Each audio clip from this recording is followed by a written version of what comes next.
कैसे हैं आप सब लोग। एक बार फिर से वेलकम है आपका मेरे YouTube channel study with Yogesh में।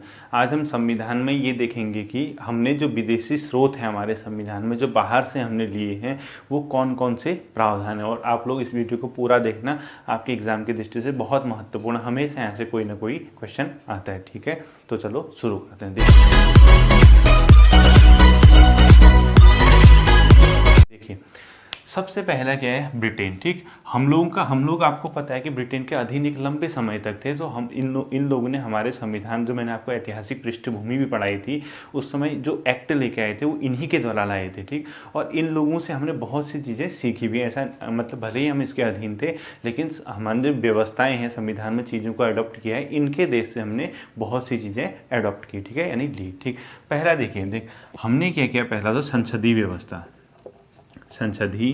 व्यवस्था, ठीक, इनसे क्वेश्चन जनरली ऐसे ही पूछता है। इसमें जो भी टर्मिनोलॉजी आएगी वो मैं आपको, जब पर्टिकुलर इनके टॉपिक आएंगे तब एक एक करके हम डिटेल में जाएंगे। आप लोगों को इससे क्वेश्चन जो बनेगा वो सीधे यही पूछता है कि ये व्यवस्था कहाँ से ली गई है, या मैच करने वाला कभी कभी पूछ देता है कि ऑप्शन दे देगा आपको घुमा फिरा के, ये कहाँ से लिया, ये कहाँ से नहीं लिया। ठीक है, तो जो संसदीय व्यवस्था है वो कहाँ से ली हमने, ब्रिटेन से। संसदीय व्यवस्था का मतलब होता है जहाँ पे क्या होता है, प्रधानमंत्री का नेतृत्व होता है, 2 सदन होते हैं। ठीक, इस टाइप की जो बहुमत वाले दल का मतलब सत्ता में बहुमत वाला दल आता है, वो व्यवस्था हमने कहाँ से ली है, संसदीय व्यवस्था।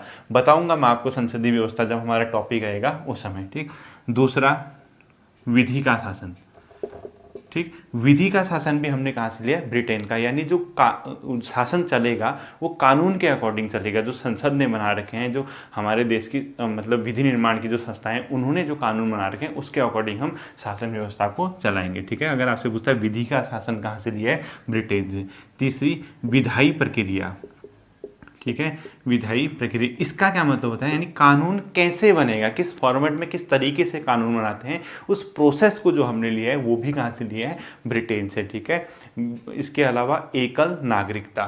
देखिए, बताता हूँ आपको क्या होता है एकल नागरिकता।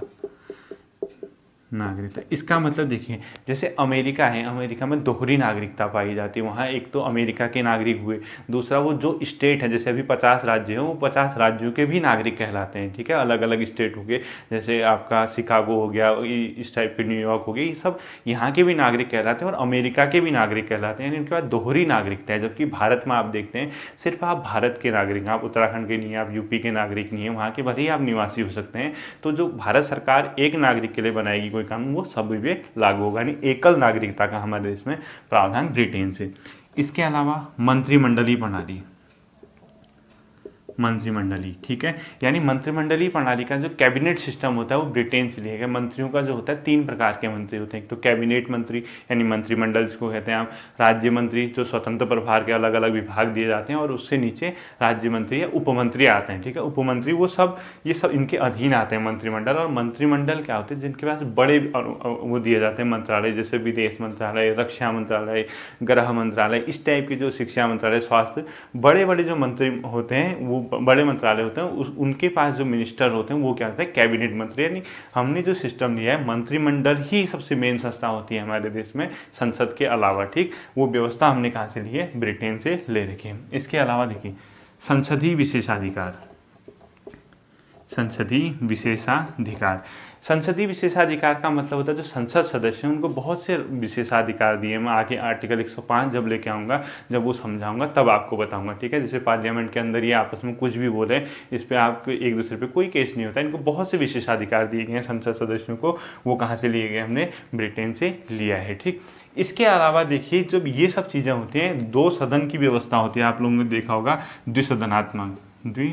द्विसदनात्मक, यानी लोकसभा और राज्यसभा जैसी 2 अलग अलग संस्थाएं हैं, वो हमने 2 सदन वाली व्यवस्था कहाँ से ले रखी है, ब्रिटेन से ले रखी है। ठीक, इन चीज़ों को आप नोट करना और इन चीज़ों को ढंग से देखना।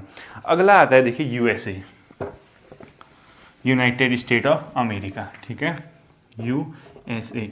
अब देखिए यूएसए से भी हमने बहुत से प्रावधान लिए हैं, जैसे मूल अधिकार, मूल अधिकार। अभी के टाइम पे देखिए 6 मूल अधिकार हैं, ठीक। पहले जब हमारा संविधान लागू हुआ था उस टाइम 7 मौलिक अधिकार थे। उसके अंदर एक संपत्ति का मौलिक अधिकार था जो बाद में हटा दिया गया था। 44वें संविधान संशोधन 1978 के द्वारा इसको हटा दिया गया था। अब जो जाके 6 मौलिक अधिकार हैं, और जो मूल अधिकारों का कॉन्सेप्ट है हमने कहाँ से लिया है, अमेरिका से। मूल अधिकार का टॉपिक आएगा हमारा, ठीक है। दूसरा, स्वतंत्र न्यायपालिका। स्वतंत्र न्यायपालिका यानी न्यायपालिका स्वतंत्र होगी। मैं ये नहीं कह रहा हूँ कि न्यायपालिका की व्यवस्था ली है, मैं कह रहा हूँ स्वतंत्र न्यायपालिका के लिए जो जो प्रावधान हो सकते हैं हमने कहाँ से लिए हैं, अमेरिका से। जैसे न्यायपालिका के सदस्यों के कार्यकाल के बारे में आपको बीच से ऐसे हटा नहीं दोगे उनसे, या संसद के अंदर उनके बारे में कोई चर्चा करना हो गया, या उनके खिलाफ कोई अवमानना का मामला हो गया, इस टाइप की चीज़ों से बचेंगे, ठीक। या उनके वेतन और भत्तों से संबंधित उनकी सिक्योरिटी होगी, वो भी हम सब उनके फिक्स कर रखा, उसमें आप ऐसे नॉर्मली चेंज नहीं कर पाएंगे, ताकि न्यायपालिका स्वतंत्र रूप से बिना किसी दबाव में काम कर सके। वो कहाँ से लिया है, अमेरिका से, ठीक है। इसके अलावा न्यायिक पुनरावलोकन। न्यायिक पुनरावलोकन यानी न्यायपालिका को ये राइट है कि वो अपने ही दिए गए निर्णय को रिव्यू कर सके, ठीक। कभी कभी क्या होता है, न्यायपालिका कोई निर्णय देती है, बाद में लगता है कि यार ये निर्णय ऐसा भी हो सकता है, उसको रिव्यू करने के लिए अगर आप वहाँ पे कोई याचिका दायर कर सकते हैं, तो न्यायिक पुनरावलोकन का भी कॉन्सेप्ट हमने क्या कर रखा है, अमेरिका से ले रखा है। इसके अलावा जैसे कोई कानून बनाती है संसद, उसको भी पुनरावलोकन कर सकती है, ठीक है। कहाँ से लिया है, अमेरिका से। इसके अलावा उपराष्ट्रपति का पद। उपराष्ट्रपति का पद भी हमने कहाँ से ले रखा है, संयुक्त राज्य अमेरिका से ले रखा है। इसके अलावा राष्ट्रपति में महाभियोग। महाभियोग बताऊंगा आपको राष्ट्रपति जब हम पढ़ेंगे। अभी आप सिंपल समझें, राष्ट्रपति को उसको पद से हटाने के लिए जो टर्मोलॉजी यूज होती है उसको महाभियोग बोलते हैं। तो राष्ट्रपति पे महाभियोग की प्रक्रिया भी हमने कहाँ से ले रखी है, संयुक्त राज्य अमेरिका। और ये नोट्स आप ऐसे ही बनाना है, ठीक है। ये नहीं कि इसके अलग अलग क्वेश्चन लिखने में लगे, इसी तरीके से आप इसके नोट्स बनाएंगे। अगला आता है आयरलैंड। कौन सा आता है अगला, आयरलैंड। आयरलैंड से देखिए क्या कर रखे हैं।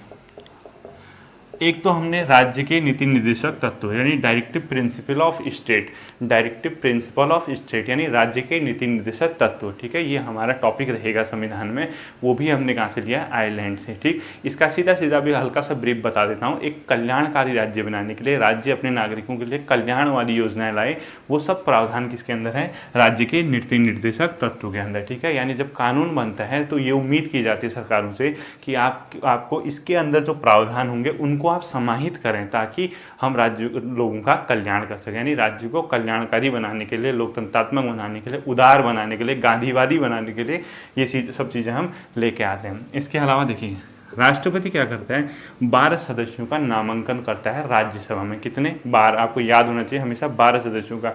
और वो सेक्टर कैसे कौन से होंगे, जैसे साइंस विज्ञान हो गया, सेवा समाज सेवा है, कला है, साहित्य है, इस टाइप के जो 12 मतलब सेक्टर हैं, वहाँ से 12 लोगों को नामांकित करता है राज्यसभा के लिए। जैसे सचिन तेंदुलकर को देखिए ऐसे ही नामांकित हैं, ठीक है। तो वो कहाँ से ले रखा है हमने, आयरलैंड से। इसके अलावा देखिए राष्ट्रपति की निर्वाचन की पद्धति, हम सब पढ़ेंगे राष्ट्रपति निर्वाचन कैसे होता है। राष्ट्रपति निर्वाचन भी कहाँ से ले रखा है, प्रोसेस कहाँ से ले रखी है हमने, आयरलैंड से, ठीक है। ये चीज़ देखना। अगला देखिए ऑस्ट्रेलिया। अगला क्या आता है, ऑस्ट्रेलिया। ऑस्ट्रेलिया से हमने क्या ले रखा है, एक तो हमने ले रखी है समवर्ती सूची, ठीक। समवर्ती सूची मैंने आपको बताया था पहले, मेरी पॉलिटी की वीडियो देखना, आगे भी बताऊंगा। समवर्ती सूची में जहां केंद्र और राज्य दोनों कानून बना सकते हैं, जैसे शिक्षा है, वन है, इस पे दोनों को कानून बनाने का अधिकार होता है। तो वो जो हमने ले रखा है समवर्ती सूची, ऑस्ट्रेलिया से।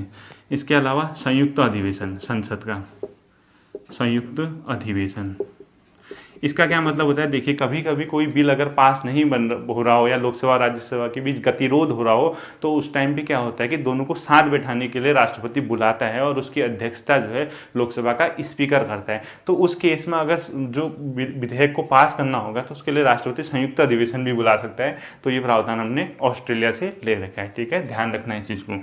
और इसके अलावा व्यापार और वाणिज्य तथा स्वतंत्र आवागमन की जो व्यवस्था है, व्यापार वाणिज्य प्लस स्वतंत्र आवागमन, ये भी कहाँ से हमने ले रखा है, ऑस्ट्रेलिया के संविधान से लिया हुआ है, ठीक है।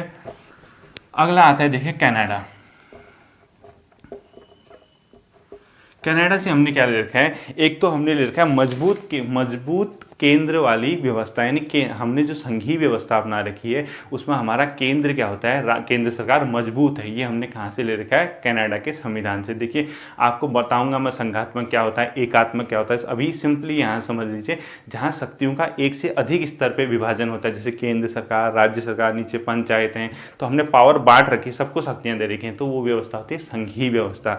जैसे भारत में है, कनाडा में है। और एक होती है एकात्मक व्यवस्था, जहाँ शक्तियाँ एक ही जगह होती है, जैसे ब्रिटेन, वहाँ राज्य जैसी छोटी इकाइयाँ आपको देखने को नहीं मिलेंगी। ठीक है, तो हमने जो व्यवस्था अपना रखी है मजबूत संघ वाली व्यवस्था अपना रखी है। भले ही हमारे यहाँ संघीय व्यवस्था है, लेकिन वो ज़्यादातर एकात्मक की ओर झुकी है, यानी पावर संघ के पास ज़्यादा है, केंद्र के पास ज़्यादा है। तो अगर आपसे पूछते हैं मजबूत संघीय व्यवस्था कहाँ से, मजबूत संघ वाली व्यवस्था हमने कहाँ से अपना रखी है, कनाडा से। ठीक है, इसके अलावा एक अवशिष्ट शक्तियाँ होती हैं, ये बहुत बार आपसे पूछते हैं। अवशिष्ट शक्तियों का मतलब, देखिए कानून बनाने के लिए 3 सूचियाँ हैं, केंद्र सूची, राज्य सूची और समवर्ती सूची। सबको दिया गया है कौन किस पे कानून बनाएगा। एक होता है ऐसे विषय जो कहीं भी वर्णित नहीं है तीनों सूची में, उसको बोलते हैं अवशिष्ट विषय। और अवशिष्ट विषय पे कानून बनाने की जो शक्ति दी गई है वो दी गई है किसको, केंद्र सरकार को। तो अवशिष्ट शक्तियाँ कहाँ से ली हैं, कनाडा से।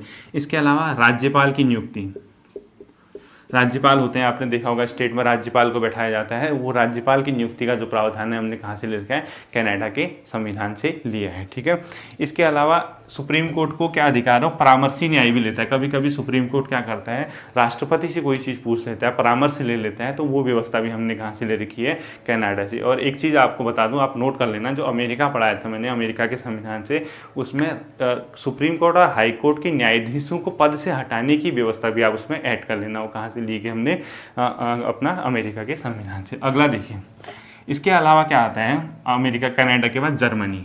जर्मनी से हमने क्या ले रखा है, आपातकाल लगता है हमारे देश में 3 प्रकार के आपात होते हैं, राष्ट्रीय आपात होता है, राष्ट्रपति शासन होता है, वित्तीय आपात। जब कभी भी ये आपात लगता है, राष्ट्रपति शासन, राष्ट्रीय आपात लगता है अनुच्छेद 352 के तहत, तो मूल अधिकारों का उस टाइम निलंबन करने की शक्ति राष्ट्रपति के पास है। ठीक है, और वो जो शक्ति ली है हमने कहाँ से ली है, जर्मनी के संविधान से। अगर आपसे पूछता है आपातकाल के दौरान मूल अधिकारों का निलंबन करने की शक्ति कहाँ से ली गई है, तो जर्मनी से। लेकिन उस टाइम याद रखना 2 मूल अधिकार हैं, 20 और 21 में।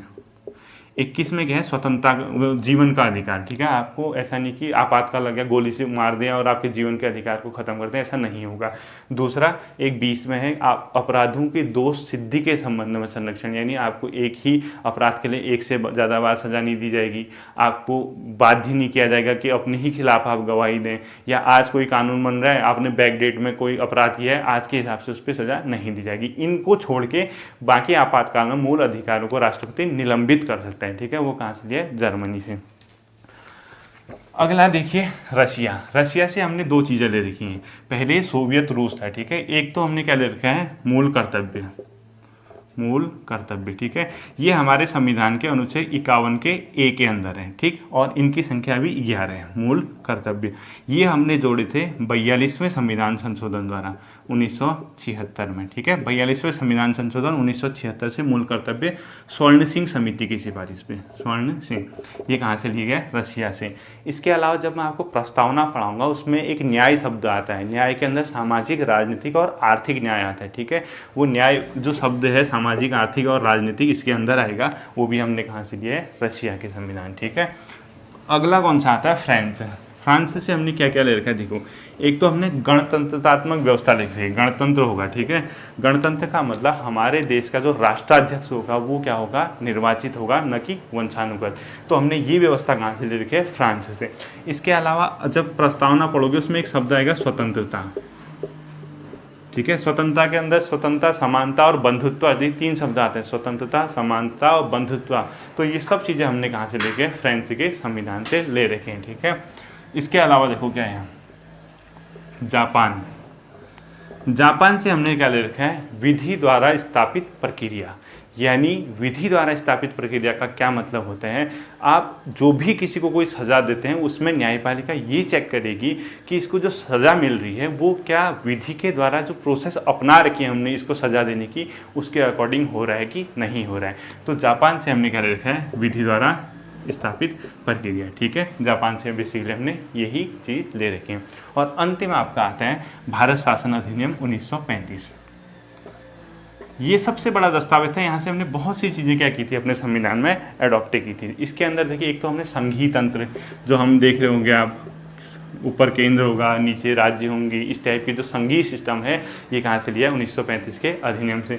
आपात उपबंध यानी जो आपातकाल लगता है, उस टाइप की चीज़ें हमने कहाँ से ली थी, 1935 के अधिनियम से। इसके अलावा लोक सेवा आयोगों का गठन हो गया, राज्य में आप देखते होंगे लोक सेवा आयोग हैं, ये भी कहाँ से ले रखा है हमने, 1935 के अधिनियम से। और एक संघीय न्यायालय आप देख रहे होंगे, न्यायपालिका की स्थापना भी मैंने आपको बताया था, ये भी कहाँ से लिया था हमने, ये न्यायपालिका की स्थापना 1935 के भारत शासन अधिनियम से ले रखा है। ठीक है, इसके अलावा देखिए एक चीज़ मैंने आपको बताया था, ये जब सब चीज़ें आप पढ़ते हैं, ये क्वेश्चन इसी फॉर्मेट में पूछता है कि ये चीज़ हमने कहाँ से ली थी। ठीक है, तो उम्मीद करता हूँ आपको ये चीज़ समझ में आ गई होगी। जब मैं अगला सेशन लेके आऊँगा पॉलिटी का, वो आपको विशेषताएँ पढ़ाऊँगा। देखिए, कल मैंने आपको कहा था गवर्नर जनरल आपको रिवाइज करने के लिए एक टॉपिक दे रखा था, उसमें क्या करना है। देखिए, सबसे पहले आप क्या करेंगे, 1773 से 1833 तक के जो गवर्नर हैं, एक स्टेप ये रहेगा।